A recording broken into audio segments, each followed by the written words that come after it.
everybody up for failure. And I appreciate that we need additional training for law enforcement because of the problems that have been created by the lack of appropriate mental health care. Enough said on that. The difficult and daunting task that the task force was tasked with, I'm really deeply appreciative of all your work, your time, your thought, and your devotion to this project. I think that it's an enormous thing. It's a necessary conversation to have amongst ourselves, and that's what it is. We are a community, and we need to take responsibility for this issue. So thank you for that. So now we'll hear from the public. If anybody... Oh yes, please. I just had one more question, and that was, somewhere in here it implies you had some questions about the body camera policies, and I just wondered, so what's that about? Okay, the body camera policy and practices, the Sheriff's Office purchased body cameras, and so they will start using them, and they have a draft policy. And so when we reviewed the policy, when they made a presentation last summer, and we gave feedback and input, and then in December, their draft policy, and they purchased the rest of their cameras. But we felt that there was other practices that could be incorporated into the policy that we reviewed from other jurisdictions, and even to the national level. There's a lot of information out there on body-worn camera policies. So that recommendation is making some suggestions and recommendations about policy and practices on body-worn cameras. Retention, when to activate, when not to activate, flagging, film, and things like that. Thank you. Okay, thank you. So we will now open it up for public comment. Anybody who wishes to speak, please come forward and state your name.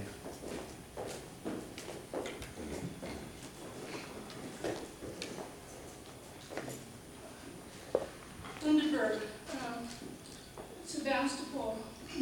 I'd just like to observe that I think you're making this a whole lot more difficult than necessary. You know, you could just simply talk to Jeff. Jeff here, you know, I hung out with him. I was talking with him on South Main Street last year, and everybody was going by and honking, and I can guarantee you they were not honking and waving. They were not honking and waving at me. But Jeff is well respected and well loved for good reason, along with, you know, our exemplary police force, you know, pretty highly educated, I think, as compared to deputy sheriffs. You know, I walked routinely for like 12 years between the hours of 10 and 12, and subsequently I know most of the, many of the police officers. We chit-chat. But I had been pulled over for walking at that hour twice by deputy sheriffs, aggressively questioned, and once this fellow, it turned out, had his hand on his gun. It did not imbue me with a sense of security, not to mention the time that I was beaten up and jailed, arrested when I was living on Moreland in my own bed, and they came to the wrong address at SWAT team, and I now have an arrest record, and Van Bever, who retired recently on disability, got a promotion out of it up in Windsor. But anyway, so if you would just talk to, you know, things that work, you know, change your tactics, de-escalate instead of escalate the situation, because that's what you're doing. You need to change this military model of policing. We have unanswered social and medical issues that need the money that is actually going to national security and the police. Furthermore, on this issue of medical and mental health issues, did you know that Jeremiah Chass, I did TikTok Tuesday for like 4 years, and that's a Lyme disease support and advocacy group. I'm currently being treated for tick-borne disease for the 7th time. Anyway, people at New Jeremiah Lyme disease, and his behavior, indicated that he did. Anyway, the upshot of it was that you know that there was a $1.75 million wrongful death settlement because of that. Also, Julia Franson, I met. She murdered her mother and is now at Napa State Hospital at the cost of $250,000 a year. And I suspect strongly that she also has tick-borne disease. So we have a public health emergency of tick-borne diseases that needs to be addressed, and whose responsibility it is vector control. Thank you. Sitting on a $10.1 million Thank you. surplus. Thank you. Is it 3 minutes or 2? 3. Thank you. I'm Jonathan Greenberg from Sebastopol. Sorry, I have a little cold. And I want to join the council in thanking the members of the task force for the really important and long and hard work that you've done and the excellent recommendations that you've come out with.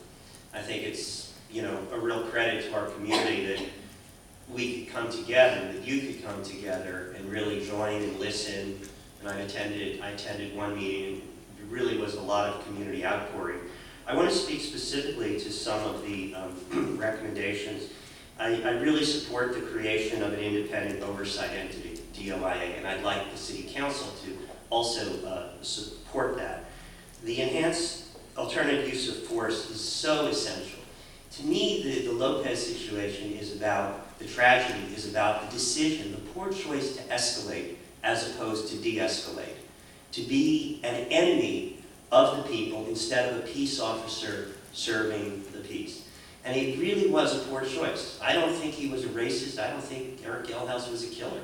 I think he made a very wrong choice. As a father, as a citizen, as someone concerned about my own children and the people in our community and the mentally ill, as Councilmember Glass so well put it, I'm really concerned, about what message that sends to the other 1,000 law enforcement people in our county. We have the greatest police force, and thankfully I'm not that concerned about our own. However, the other sheriff's officers, that there's no consequence to this poor choice, that there's no recognition among our supervisors, among our DA, among our sheriff, that this was a wrong choice, is the thing that I really urge our council to speak to. I really wish you could make a statement that just says that this was a wrong choice. Because what we don't want to do is, as a parent, we say, choices have consequences. It's disconcerting for me that this choice to escalate did not have consequences. So I really want to enhance alternative use of force. It's very important. Body use of cameras for all active patrols, absolutely. The last thing I want to say is that I'd like to enter into the city record a SF Gate article that the expert witness in the toy gun case had a history of siding with the police. 75 out of 75 cases. This was an insult to me as a taxpayer. The thousands of dollars went to pay someone who was not an independent expert, was not independent, was not an expert, was a fixer to justify the decision, this wrong choice. I'd like to enter this in the record. I would like the City Council to enter it in the record of what you said, and that it's disconcerting that Ms. Ravitch, that our Attorney General, made a decision to use our taxpayer money to hire somebody who was not independent. Thank you. And I'll submit this article. Good evening. My name is Matt Jig, and I want to also thank the task force. It's been a very challenging and intense time. I've been to many of the meetings. I want to specifically thank them for the recommendations around community engagement, restorative justice, the youth council, mediation. I think that personally that the revengeful and punitive system we have is appalling and unhelpful to reduce crime or to heal the community. In fact, it would be my hope that we could create a circle in which Eric Gelhaus could asked for forgiveness from the family for what he did without it being considered an opportunity to accuse him or put him in prison because of that.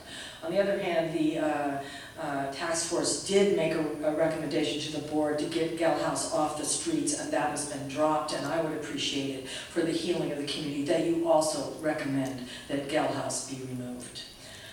Norm Stamper was the former chief of police of Seattle, and he has resigned and felt that he failed at the Battle of Seattle, and he is working to change the way there are police oversight boards, and his recommendation is that there needs to be subpoena power and investigative power in a budget, and these things are not happening.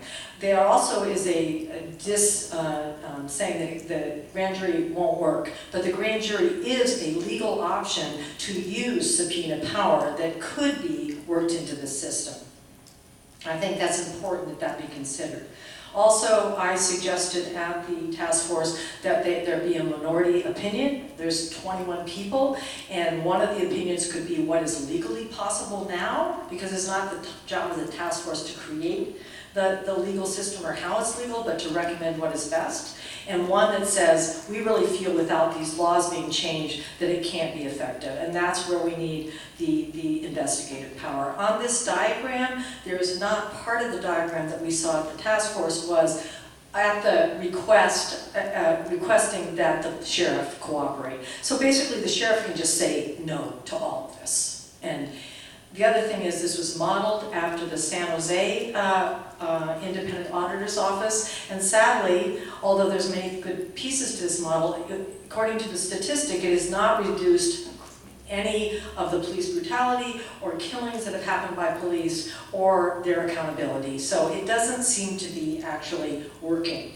Also, the one thing that I hadn't thought of before is that there's nothing about how demonstrators are treated, because this has been a disaster for the few Latinos who have hung in on this movement. Anna Delgado has been harassed because of her son, with 4 police coming, not just the probation officer for her son. Ramon Castro was almost convicted of assaulting a police officer 7 to 10, and if we hadn't gotten a lawyer and come to those things and videotaped it, he would be in prison now. The police officer said he was hit, and when he saw the video, he had to admit that he was wrong. And that man is free now, who they were going after because he used to be part of gangs and trying to change. Louis was treated the same way. The police threw teenagers. I'm going to finish. If you want to arrest me, go ahead. This is a protest. No, seriously, I'm going to finish, Patrick. And if you what want we to have arrest me, is you can. a 3-minute time limit, That's fine, and but I'm going to that's long continue established. speaking. Please do Because not. this is too important, because one thing that gets I lost in understand that it's task very forces, important to you, one thing but I'm that gets afraid that lost- we cannot allow one I'm person going to keep to talking. I said it's a hijack this protest, meeting. Patrick. You can get me Okay, arrested. we're going to take a 5-minute or break. you can- Okay, fine. I'm going to continue speaking. So what happened to Louis and the teenagers was that the teenagers were thrown down at gunpoint. Their parents came out, and they were told that they had to get back in the house unless they wanted to be shot. Louis was told he had a weapon. What he had was a staple gun. And this happened to the teenagers. So most of the Latinos have left this movement because they have been so awfully treated. So things have not changed yet at all. And I know this sounds intense, and I know it's dramatic to do this, but one thing that the Justice for Andy Lopez Coalition has not lost the feeling of heart about what has happened to our community and what happened in this death. And most of the time, by the time it gets to the end, we're all supposed to be calm, we're all supposed to be logical, and nothing changes as it did after the 2000 report. So this is very important. You know it's nationwide. This is not just us. Thank you.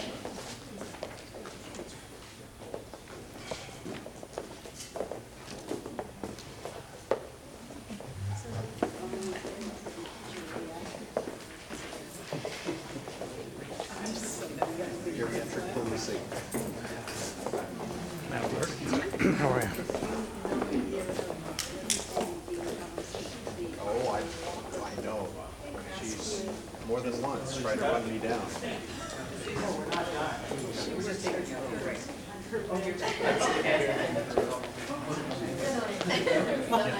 You'll be on the road with it more this year.